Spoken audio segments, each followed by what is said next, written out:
Baik, Assalamualaikum warahmatullahi wabarakatuh. Kembali lagi dengan saya di channel YouTube saya di playlist sistem operasi. Kali ini saya akan menjelaskan tentang jenis-jenis memori komputer dari matkul sistem dari tugas dari matkul sistem sistem operasi.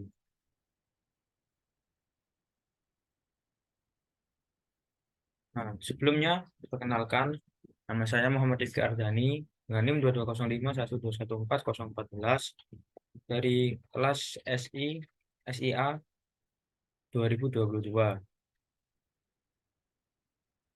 Nah, sebelum kita menuju ke pokok pembahasan yaitu jenis-jenis memori, patut kita ketahui apa sih itu memori? Ya, memori adalah kemampuan otak atau perangkat keras komputer untuk menyimpan informasi dan mengingatnya di kemudian hari. Dalam konteks otak manusia, memori mencakup berbagai jenis informasi, termasuk ingatan tentang peristiwa yang dialami, keterampilan motorik, pengetahuan, dan pengalaman emosional. Dalam konteks komputer, memori merujuk pada perangkat keras yang digunakan untuk menyimpan data dan program yang sedang berjalan. Ada berbagai jenis memori komputer, termasuk memori utama atau RAM, memori cache, dan memori penyimpanan jangka panjang seperti hard disk atau SSD, serta masih banyak yang lainnya. Mem- Jadi seperti kita ketahui, memori pada komputer itu sama dengan otak pada manusia. Namun, memori komputer adalah mesin, sedangkan otak manusia adalah ciptaan Tuhan. Jadi, memori komputer belum bisa menyamai eh, otak manusia, namun dapat disamakan fungsinya dengan otak manusia. Nah, langsung saja kita ke pokok pembahasan, jadi jenis-jenis memori komputer. Saya telah mengumpulkan beberapa informasi mengenai jenis-jenis memori komputer yang berdasarkan dari internet, serta memberikan penjelasan, contoh, serta gambarnya. Oke, memori yang pertama ialah RAM. Memori RAM adalah singkatan dari Random Access Memory.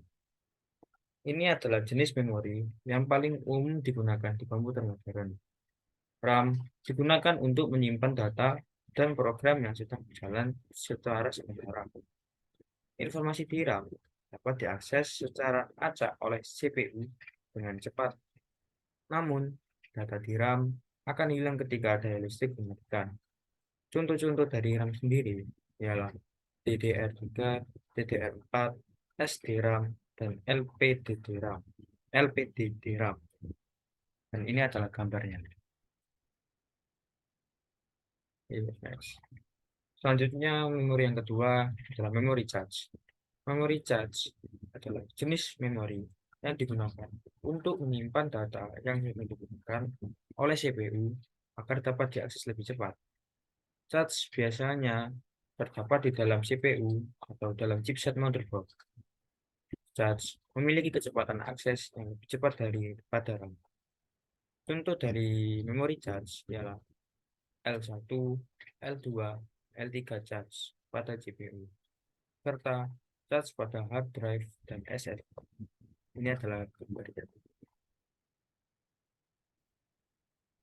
Selanjutnya, memori yang ketiga adalah memori ROM. ROM adalah singkatan dari Read Only Memory. Seperti namanya, jenis memori ini hanya bisa dibaca dan tidak dapat ditulisi. ROM digunakan untuk menyimpan program dan data penting seperti BIOS atau Basic Input Output System pada komputer. Data di dalam ROM tetap tersimpan bahkan ketika komputer dimatikan. Contoh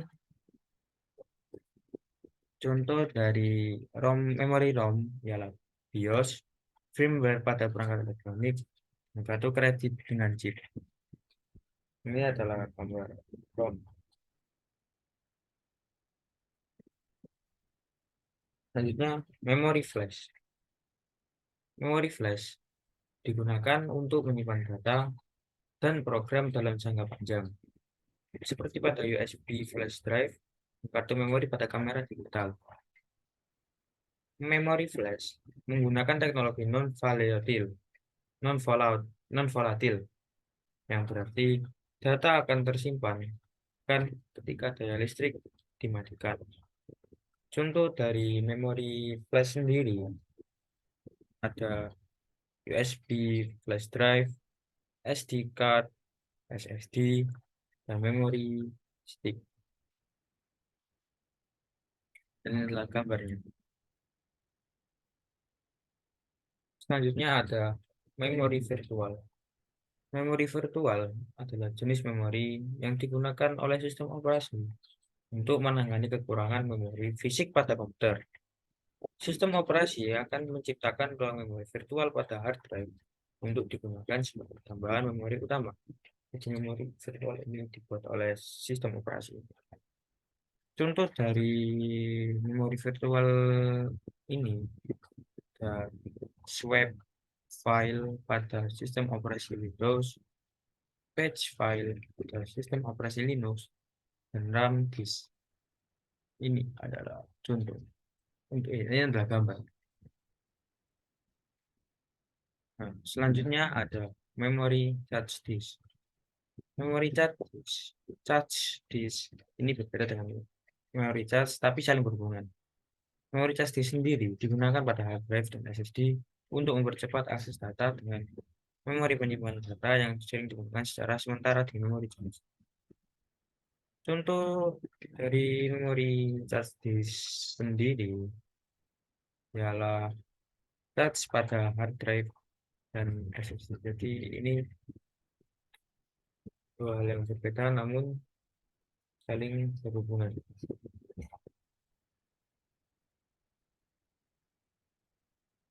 Selanjutnya ada memori penyimpanan eksternal. Memori penyimpanan eksternal merupakan memori penyimpanan eksternal termasuk hard drive eksternal, SSD, dan kartu memori yang digunakan untuk menyimpan data dan program di luar dari komputer. Memori ini dapat dilepas dan dibawa ke tempat lain untuk digunakan pada program lain. Contohnya ialah external hard drive, USB flash drive, SD card, dan SSD. Jadi perbedaannya dengan memori penyimpanan tadi yang lain adalah memori penyimpanan ini itu bisa dibawa kemana-mana, bisa dipasang dan dicopot untuk mengirimkan data seperti itu.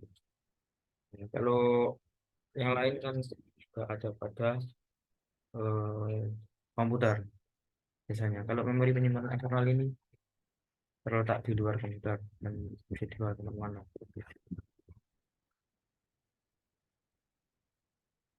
Selanjutnya ada memori EEPROM. EEPROM sendiri adalah singkatan dari Electrically Erasable Programmable Read-Only Memory. Mirip dengan ROM. Memori EEPROM digunakan untuk menyimpan data dan program yang penting. Namun, data di dalam EEPROM dapat diubah atau dihapus secara elektronik. Contoh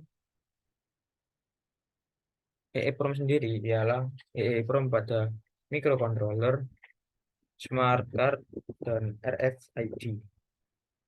Nanti bedanya sama ROM itu EEPROM itu bisa diubah atau dihapus secara elektronik. Tapi ROM itu nggak bisa.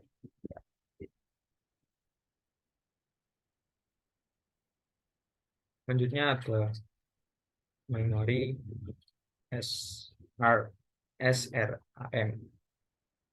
SRAM sendiri itu singkatan dari Static Random Access Memory.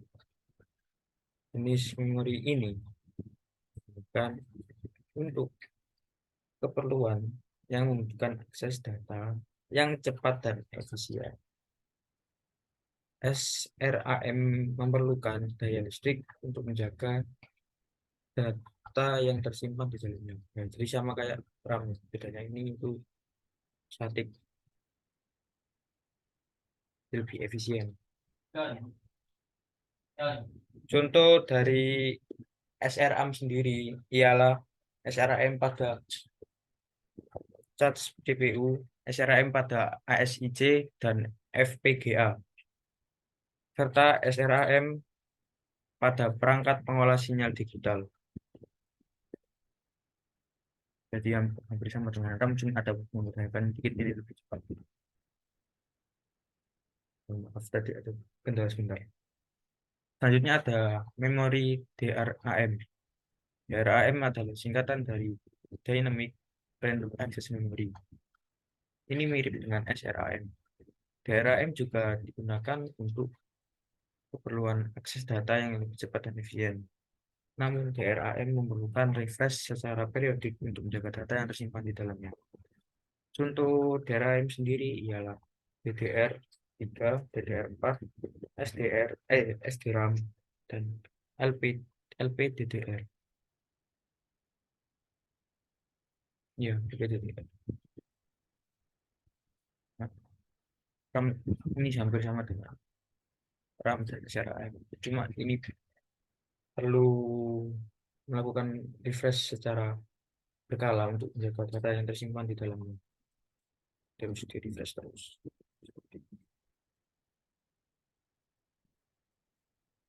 Selanjutnya ada memori HBM.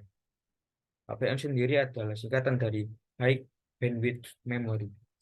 Jenis memori ini dikembangkan khusus untuk digunakan pada kartu grafis dengan kecepatan akses data yang sangat tinggi dan kapasitas besar. Contoh dari HBM sendiri ada HBM2 dan HBM3 pada kartu grafis.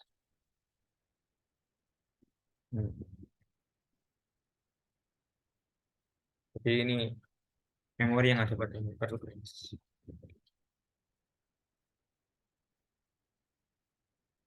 Selanjutnya ada memori register. Register adalah jenis memori kecil yang terdapat pada CPU. Nah, register ini digunakan untuk menyimpan data dan instruksi yang sedang diproses oleh CPU, sehingga akses data dapat dilakukan secara lebih cepat. Jadi register ini memori kecil tapi cepat yang terdapat pada CPU. Contoh dari register sendiri itu ada register pada CPU seperti akumulator, terus ada program counter dan indeks register. Ini gambaran kecil.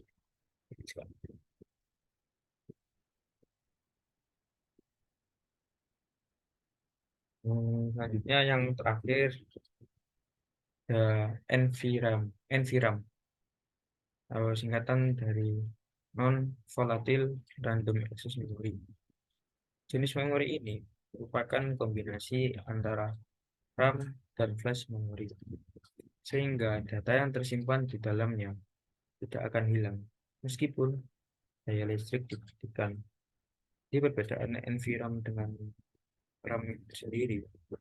Itu kalau NVRAM itu kalau listriknya nggak ada itu tetap jalan. Kalau RAM itu kalau listriknya nggak ada itu akan mati atau nggak bisa digunakan ya. Bedanya itu di situ. Nah, contoh dari NVRAM sendiri itu ada NVDIMM atau non volatile dual inline memory module, dan ada FRAM Ferroelectric Random Access Memory. Ini merupakan gambar dari NVRAM itu. Nah, untuk penjelasan terakhir, jadi setiap memori itu memiliki fungsi tersendiri dan tujuan tersendiri serta karakter tersendiri yang berbeda-beda sesuai dengan kebutuhan dari komputernya. Jadi seperti itu yang bisa saya jelaskan dari penjelasan jenis-jenis memori pada komputer. Kurang lebihnya saya mohon maaf. Wassalamualaikum warahmatullahi wabarakatuh. Sampai jumpa kembali di materi-materi selanjutnya jika ada tugas selanjutnya.